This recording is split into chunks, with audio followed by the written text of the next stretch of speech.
नहीं, एक तो थोड़ा सा मैं समझता हूँ इंटरेस्टिंग व्हाट्सएप मैसेज भी है कि राहुल गांधी जी चाह रहे हैं कि वो जो एग्जिट पोल हुआ उसकी रिकाउंट होनी चाहिए। 2-3 सवाल मैं आपसे पूछना चाहता हूं और आपके माध्यम से आपके दर्शकों को। इलेक्शन कमीशन का एग्जिट पोल के साथ क्या रिश्ता है? इलेक्शन कमीशन जो है देश भर में जो चुनाव होते वो करवाते, एग्जिट पोल तो वो नहीं करवाते। एग्जिट पोल तो प्रोफेशनल एजेंसीज करवाते हैं। हाँ, ये सही है कि जो एग्जिट पोल आया है अभी, उसके जो डायरेक्शन है उसके जो आंकड़े हैं वो राहुल गांधी जी को नहीं पसंद, कुछ और राजनीतिक दल उनको भी नहीं पसंद। पर उनका क्या रिएक्शन? उनको कह रहा है, वो कहते हैं कि एग्जिट पोल के आंकड़े और जो सही माने में 4 तारीख को परसों जो इलेक्शन रिजल्ट्स आएंगे उसमें बहुत अंतर होगा तो फिर आप उस समय आप सही प्रूव हो जाएंगे। आपने पहले ईवीएम पे डाउट उठाया था, आपने कहा ईवीएम ठीक नहीं है। किसी ने पूछा जब आपको ये चुनाव जीतते हैं तब ईवीएम ठीक कैसे होते हैं, स्टेट असेंबली इलेक्शन अगर आप जीतते हैं। दूसरा, उन्होंने कहा कि ये आप ये करने जा रहे हैं, वो करने जा रहे हैं। देखिए, इलेक्शन कमीशन का एग्जिट पोल से कुछ लेना देना नहीं है।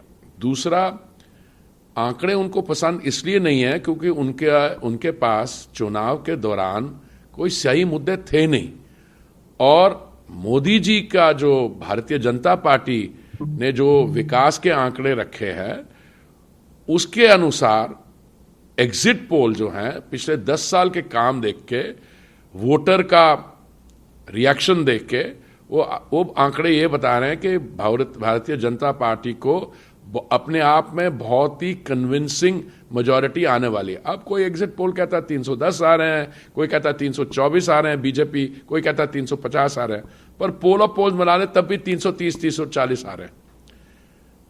जहां तक विपक्ष है, विपक्ष में 3 पार्टियों को मैं लेता हूं। टीएमसी का तो ऑलमोस्ट वाइप आउट आ रहा है वेस्ट बंगाल में।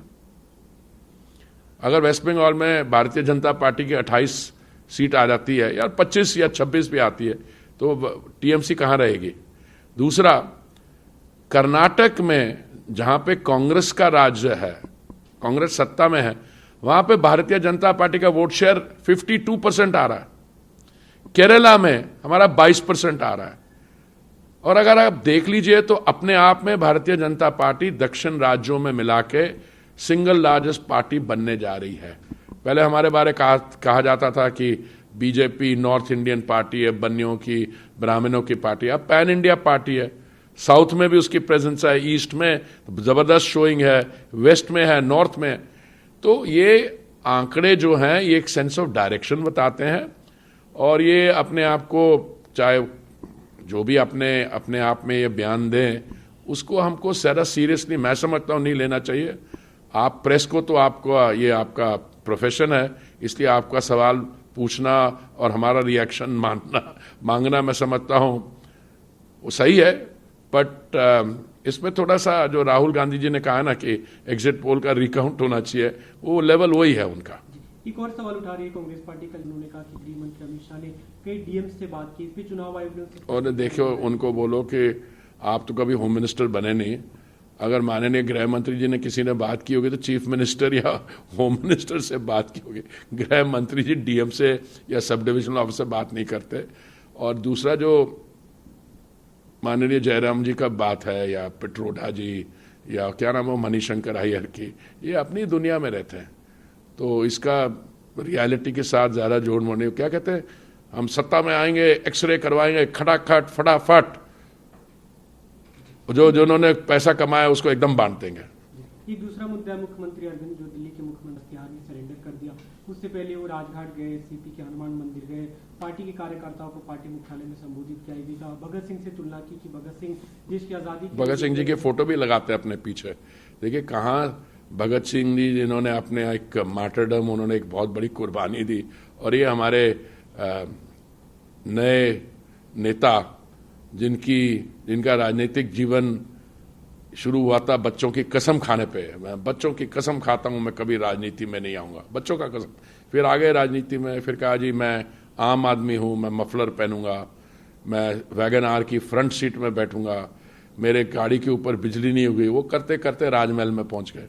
ठीक है, अब वो कहते हैं कि अगर मान लो मैंने घोटाला किया, पैसे कहाँ, ये तो जवाब आपको देना चाहिए, क्योंकि उच्च न्यायालय की जज साहिबा ने क्या कहा था कि आपके बारे बात नहीं है, ये मुख्यमंत्री की बात नहीं है, आपने आम आदमी पार्टी का कन्वीनर आप थे हैं और आपने घूस मांगी, आपने पैसा लिया और वो पैसा आपने गोवा के चुनाव में पहुंचाया। तो जो आज सवाल पूछा पैसा कहाँ है, बोले आप ही ने गोवा भेजा था, पता कर लो वहां कोई बचा है या कोई वहां पे भी रियल एस्टेट खरीद लिया।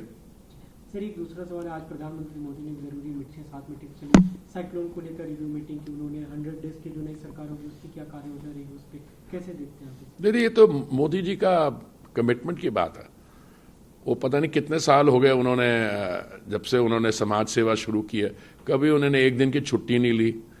कल वो कन्याकुमारी से लौटे हैं और आज पूरे रिव्यू मीटिंग्स कर रहे हैं साइक्लोन की।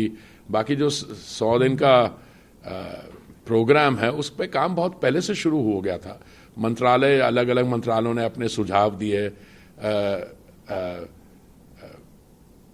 मंत्रिमंडल के जो सचिव हैं, कैबिनेट सेक्रेटरी साहब, उन्होंने मीटिंग्स ली।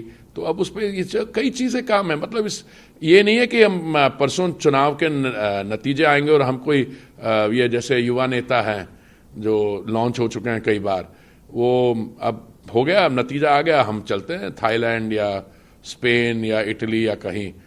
माननीय प्रधानमंत्री जी तो 24/7 31 days in a year, 365 days in a year वो लगे रहेंगे।